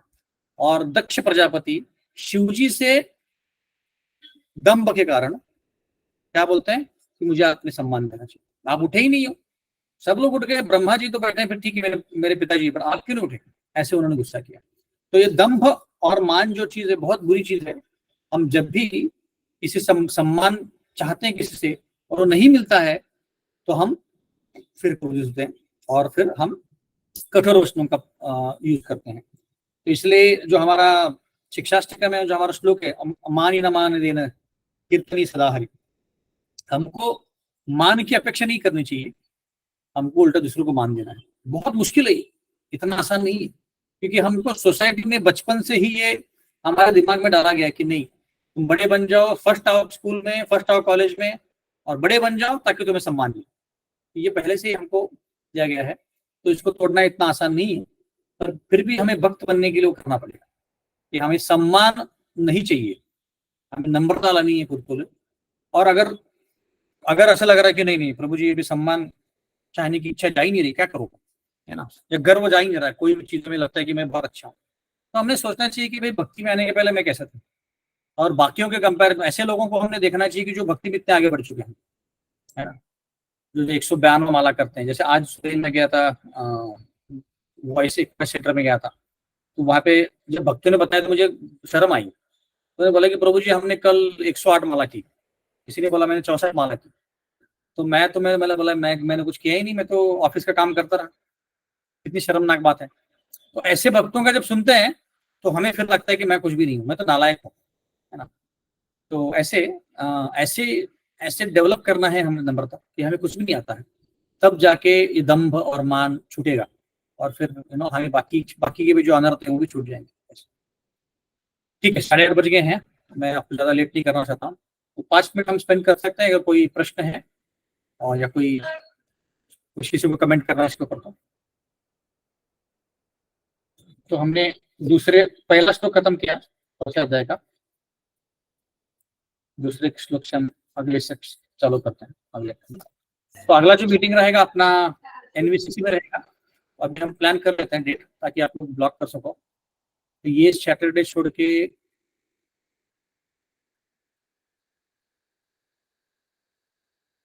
10 तारीख या 17 तारीख, आप लोग बताओ। वैसे कितने वक्त चाहते हैं कि 10 तारीख को हाथों पर दो, यहाँ पे भी मेरे ख्याल से है, हाथ ऊपर कर सकते हैं ऐसे। तो 1 2 10 तारीख 3 4 भक्तों ने हाथ ऊपर किया। अच्छा अभी अब 1 2 3 4 5 ओके। 17 तारीख कितना लोग चाहते हैं, कितने वक्त चाहते हैं? 17 तारीख शनिवार है। प्रभु जी टाइमिंग क्या रहेगा? आप जैसे बताओ, आपकी आज्ञाकारी है हम लोग। 4 साढ़े 4 बजे कर सकते हैं माता जी, चलेगा? हाँ प्रभु जी चलेगा। 4:30 से 6। ओके प्रभु जी। 6:30 फिजिकल जब मिलेंगे तो आधा घंटा में ज्यादा मिलेंगे, 4:30 से 6:30।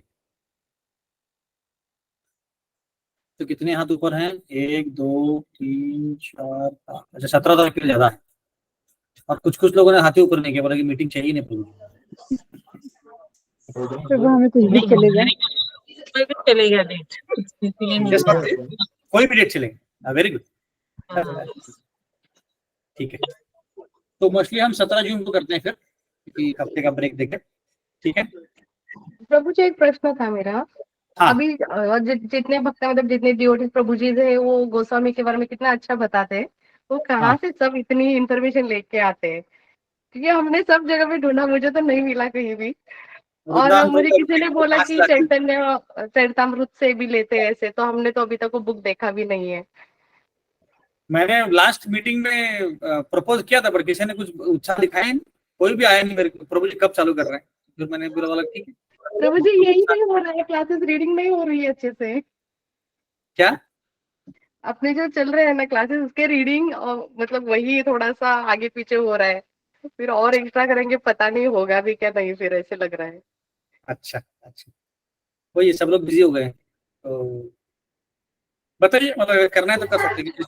जैसे आपको यात्रा यात्रा में स्पेशली जो आ रहे हैं उनके लिए चैतन्य चरितामृत जानना या तो कथा सुनना बहुत जरूरी है। या तो मैं काम कर सकता हूँ, आपको मैं गौरांग दर्शन प्रभु के लेक्चर्स भेज सकता हूँ, तो आप सुन सकते हैं उनका। तो कम से कम कुछ सुनेंगे तो यात्रा में जब जाएंगे तो कुछ समझ में आएगा, क्योंकि पूरा सब कुछ चैतन्य लीला के ऊपर होने वाला है ऐसे। प्रभु जी आप ही दिन और डेट प्रपोजल कर दीजिए। सर आपका आवाज नहीं आया प्रभु, आनंद प्रभु। प्रभु जी आप ही दिन और डेट हफ्ते में एक दिन कौन सा, तो एक दिन में कर सकते हैं, ऑनलाइन कर सकते हैं। ठीक है, मैं प्रपोज करता हूँ, आप लोग देखिए अगर आपको पॉसिबल है तो फिर। पर कम से कम 10 भक्त चाहिए, 10 के डबल डिजिट चाहिए तभी पॉसिबल। ठीक है, और कोई प्रश्न है किसी को?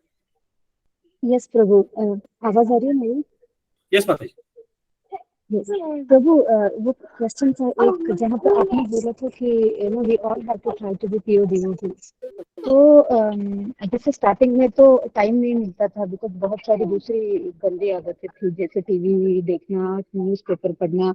अब वो सब रिप्लेस होकर के अभी यू नो रीडिंग वगैरह शुरू हो गया है, सर्विसेज शुरू हो गई है।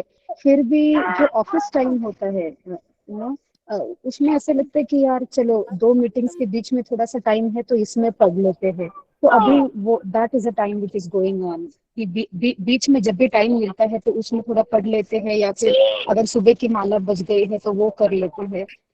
लेकिन ओवरऑल मैंने ये मतलब जस्ट फॉर माय सेल्फ, मैंने ये देखा है कि मेरे जो प्रोफेशनल साइड है, तो मेरा जो फैशन वगैरह था, वो I am not able to you know fulfil that, not from my point of view but from others point of view.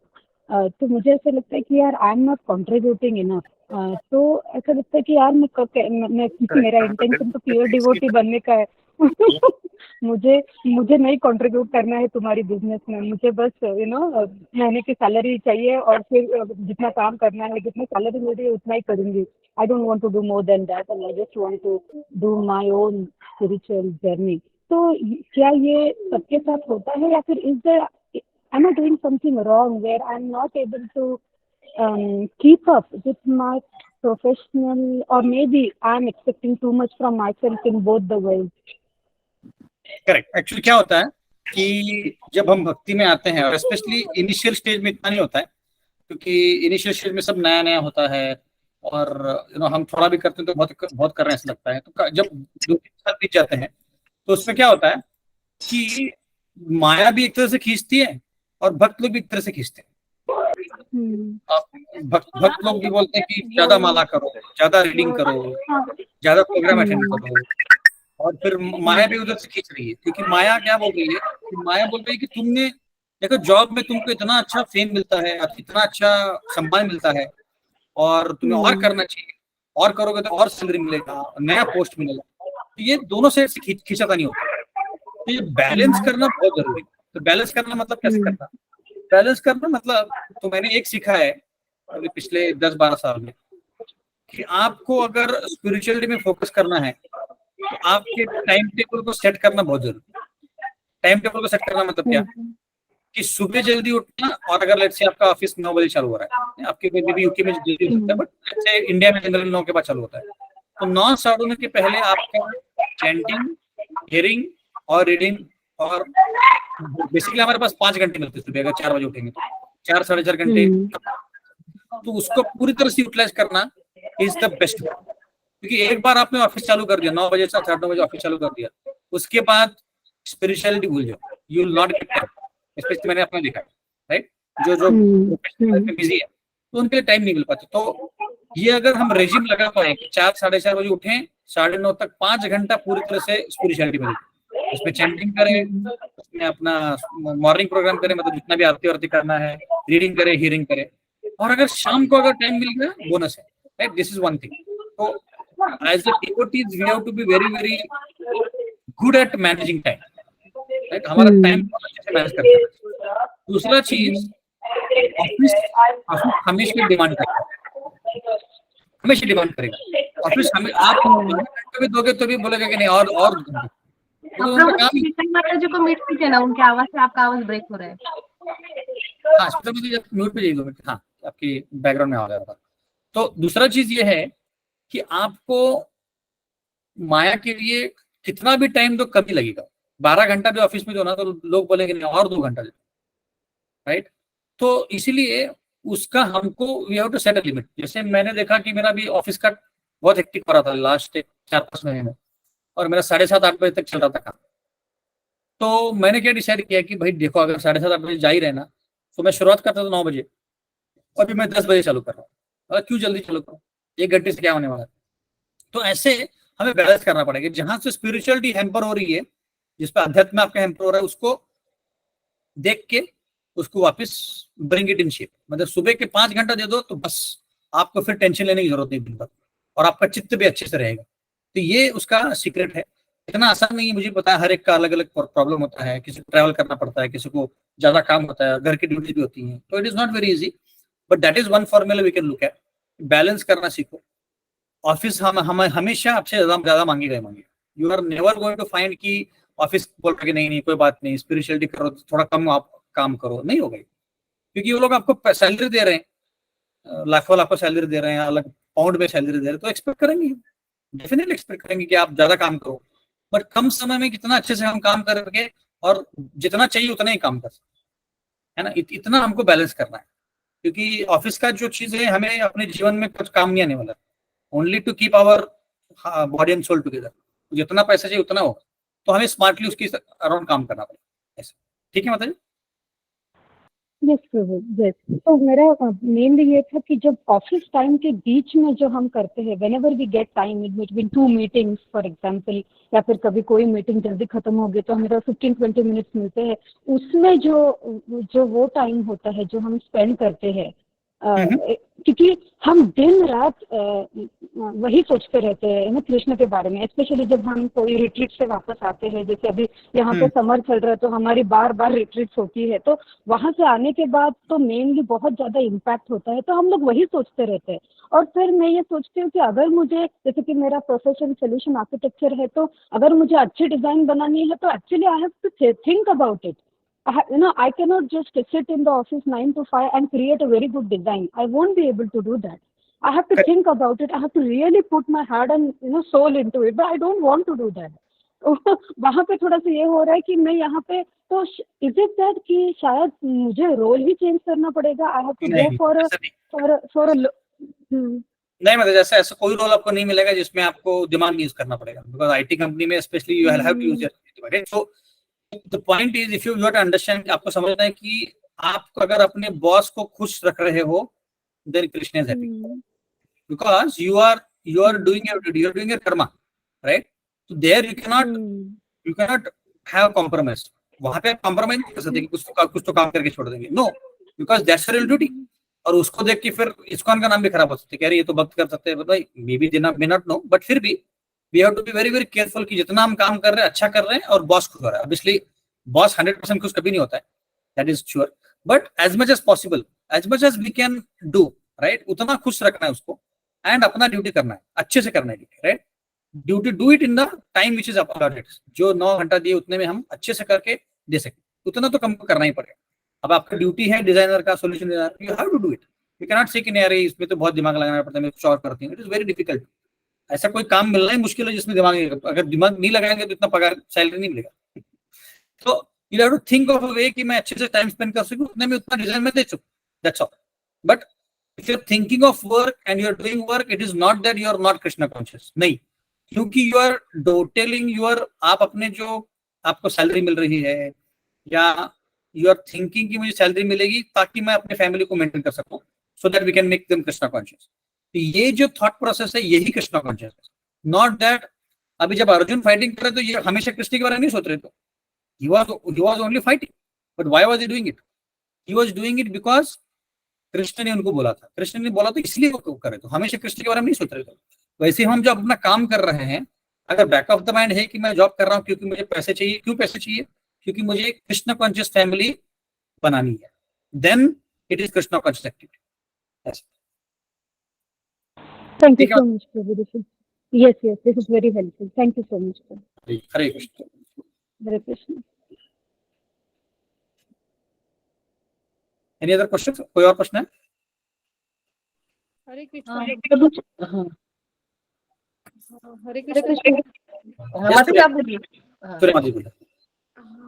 हाँ प्रभु जी, अभी भागवतम पढ़ रहे हैं, तो फिर वो छोड़ के चैतन्य चरितामृत बीच में पढ़ सकते हैं क्या ऐसे? हाँ पढ़ सकते, कोई बात नहीं, पढ़ सकते हैं। आप जहाँ भागवतम कर रहे हैं उसको थोड़ा धीमा कर दीजिए, चाहिए तो एक दो पन्ने पढ़िए, ताकि फिर थोड़ा हम चैतन्य चरितामृत के ऊपर फोकस कर सकें। क्योंकि मैंने बोला कि हमारी यात्रा हुई जा रही है, उसमें अगर उसके ऊपर चर्चा होने वाली तो अच्छा होगा कि हमें पता हो क्या चल रहा है ऐसे। ठीक है, ठीक है प्रभु जी। यस पद्मजा माता। प्रभु जी, फिर हमें बुक सेट लेना पड़ेगा क्या फिर? हाँ, वहाँ पे मराठी का ये भी मिलता है, चैतन्य भागवत का कंडेंस्ड भी मिलता है, मतलब एक ही छोटा बुक मिलता है। क्योंकि अभी हमारा जो है वो उसमें 8 या 9 वॉल्यूम्स हैं, बहुत बड़े हैं, उतना अक्टूबर या नवंबर तक नहीं होगा। तो आपको कंडेंस्ड भागवत मिलेगा मराठी में, श्रीमद भागवत मतलब चैतन्य, क्या बोलते हैं, चैतन्य भागवत मिलेगा आपको, तो वो ले सकते हैं। प्रभु जी, मुझे ये पूछना था, जैसे अभी हमारी क्लास तो हिंदी में होगी ना, तो हाँ। अगर हम मराठी में लेते हैं ना, तो हमें जब आप कुछ पूछते हो तो हमें उसको वापस मराठी में जो पढ़ा है उसको हिंदी ट्रांसफर करके, फिर वो शब्द अलग होता है, कुछ अलग ही होता है। तो हम हिंदी ही ले क्या फिर, ऐसे मुझे लग रहा है। आपको अगर आपको हिंदी समझ में आता तो कोई बात नहीं, बढ़िया, कोई प्रॉब्लम नहीं। और कोई प्रश्न है किसका?